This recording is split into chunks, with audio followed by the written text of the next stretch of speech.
समझौता।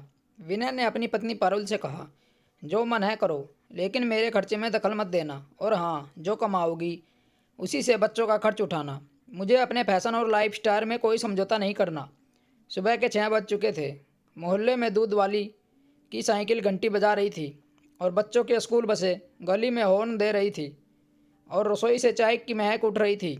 मगर उस घर में जहाँ हर चीज़ दिखावे की चमक में लिपटी थी, वहाँ का नज़ारा ही कुछ और था। शीशे के सामने खड़ा विनय बालों में कंघी फेरते हुए बोल उठा, पारुल, मेरा जैकेट कहाँ गया? कल ही तो ड्राई क्लीन करा के लाया था। तुमसे एक काम ठीक से नहीं होता। रसोई से थकी आवाज़ आई, अरे रखा तो था अलमारी में, ज़रा बच्चों का टिफ़िन बना लूँ, फिर देखती हूँ। बस यही तो तुम में प्रॉब्लम है। विनय ने शीशे में अपने बाल ठीक करते हुए कहा, हमेशा बच्चों और रसोई, ज़रा अपने ऊपर भी ध्यान दिया करो। दुनिया में लोग अपनी बीवियों को देखकर जलते हैं और इधर तुम तो खुद को माँ समझकर बैठी हो। पारुल चुप रही। वो समझ गई कि अब इस पर बहस करना बेकार है। विनय की जिंदगी का केंद्र सिर्फ उसका फैशन और दिखावा था। हर महीने नई शर्ट, नया परफ्यूम, नए जूते, जैसे दुनिया की सारी शान इसी में समाई हो। वो बाहर निकलता तो सबकी नज़र उस पर टिक जाती। दफ्तर में लोग कहते, भाई विनय, आप तो मॉडल लगते हो। वो मुस्कुराकर बाल झटक देता, अरे यार, थोड़ा सा स्टाइल ज़रूरी है। मगर किसी ने कभी नहीं पूछा कि इसके पीछे एक पत्नी है जो पुराने सूट में सब जोड़ रही है। पारुल ने अपने जीवन से सब बहुत उम्मीदें लगाई थी। शादी के वक्त विनय का स्टाइल, उसका आत्मविश्वास और उसका बोलने का तरीका उसे बहुत आकर्षित लगा था। मगर शादी के बाद धीरे धीरे उसे एहसास हुआ कि विनय जितना बाहर से चमकदार था, उतना ही अंदर से खाली। वो अपने बच्चों से भी दूर दूर रहता। बेटा टिंकू जब बोले, पापा मेरा प्रोजेक्ट बनाना है, आप हेल्प कर दो ना, तो विनय कह देता, बेटा पापा बहुत बिजी हैं, मम्मी से बोलो। बेटी नीरुल की स्कूल की ड्रेस पुरानी हो गई थी। मगर जब पारुल ने कहा, सुनिए, नीरुल के लिए नई ड्रेस ले लेते हैं, तो विनय बोला, अभी तो तूने मेरे लिए जो जैकेट ली थी उसका बिल आया भी नहीं, अगले महीने देखेंगे। पारुल ने गंभीर सांस ली। कभी वह भी सजी धजी और मुस्कुराती लड़की थी, मगर अब तो दिन भर काम करते करते उसका चेहरा थकान में डूबा रहता। बाल बिखरे हुए, साड़ी हल्की सी मैली, मगर आंखों में बस बच्चों के लिए चिंता। एक दिन मोहल्ले में शादी थी। सब लोग तैयार होकर जा रहे थे। पारुल ने अपनी पुरानी साड़ी पहनी। जब वो तैयार होकर आई तो विनय बोला, ए भगवान, तुम यह साड़ी पहनकर मेरे साथ चलोगी? लोग क्या सोचेंगे? तो मैं क्या करूं? नई साड़ी तो तुमने दिलाई नहीं, मेरे पास यही है। तू भी ना थोड़ा अपने ऊपर खर्च कर लिया कर। और हाँ, मेरे साथ चलना है तो ढंग से तैयार हो। लोग कहते हैं कि विनय की बीवी तो किसी काम वाली जैसी लगती है। पारुल का चेहरा सफ़ेद पड़ गया। वो चुपचाप वापस कमरे में गई, दरवाज़ा बंद किया और आईने में खुद को देखा। वो खुद को पहचान ही नहीं पाई। कभी उसकी आंखों में चमक थी, अब बस आंसू थे। कुछ दिन बाद सास का फ़ोन आया, बहू, तेरे ससुर जी का जन्मदिन है, आना ज़रूर। पारुल ने कहा, जी माँ जी, ज़रूर आएंगे। जन्मदिन वाले दिन विनय ने फिर से 5,000 का सूट खरीदा, बालों में जेल लगाया, परफ्यूम लगाया और बोला, चलो जल्दी करो, देर हो रही है। पारुल ने बच्चों के कपड़े देखे, पुराने, छोटे, लेकिन नए लेने का वक्त और पैसे दोनों ही नहीं थे। उसने खुद भी वही पुरानी साड़ी पहनी, गले में कोई गहना नहीं।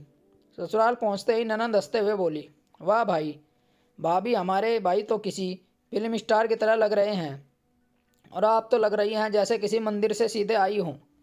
सास ने टोक दिया, हाँ भाई, आजकल की औरतें खुद पर ध्यान नहीं देती, बस बच्चों में डूबी रहती है।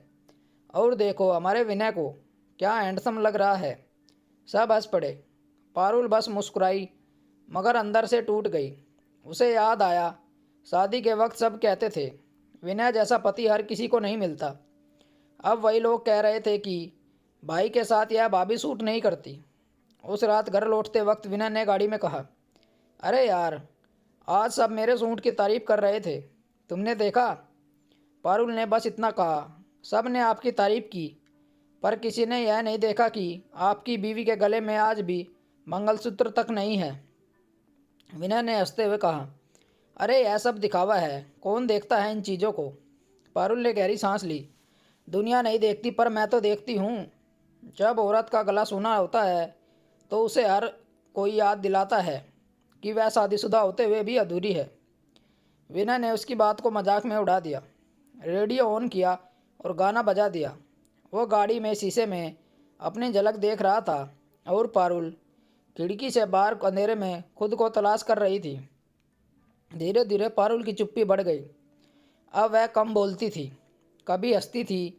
बच्चे जब पूछते तो मम्मी पापा हमें पार्क ले जाएंगे, तो बस अब इतना कहती, बेटा पापा को टाइम नहीं है। एक दिन बेटा टिंकू बोला, मम्मी पापा को तो बस अपनी कार और कपड़ों से प्यार है, हमसे तो नहीं।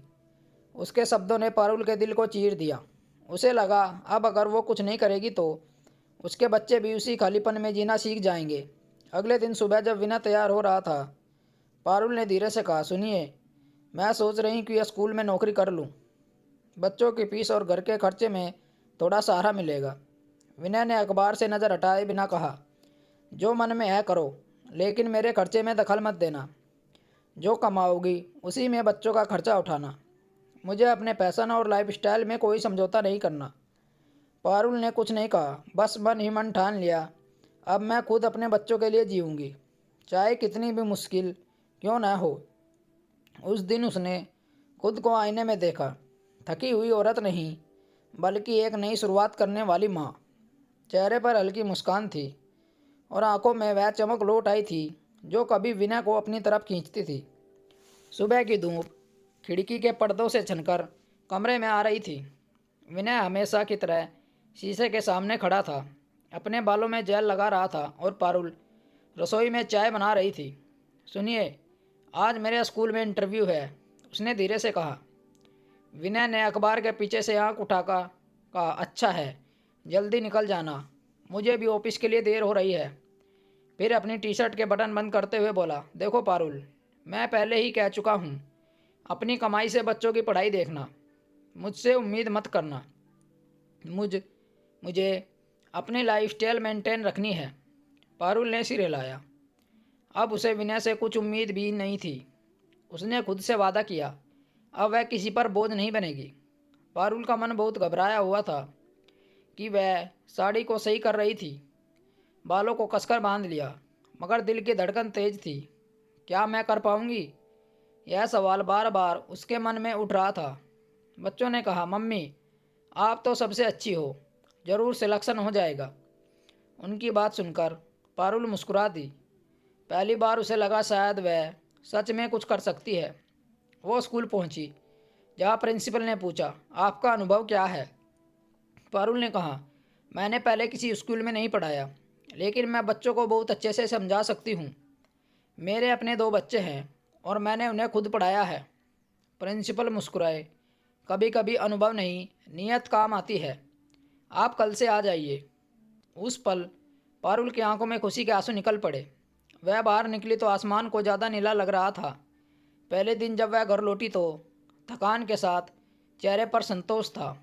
क्या पारुल अब अपने बच्चों का खर्च उठा पाएगी? जानने के लिए कहानी का अगला भाग जरूर पढ़ें।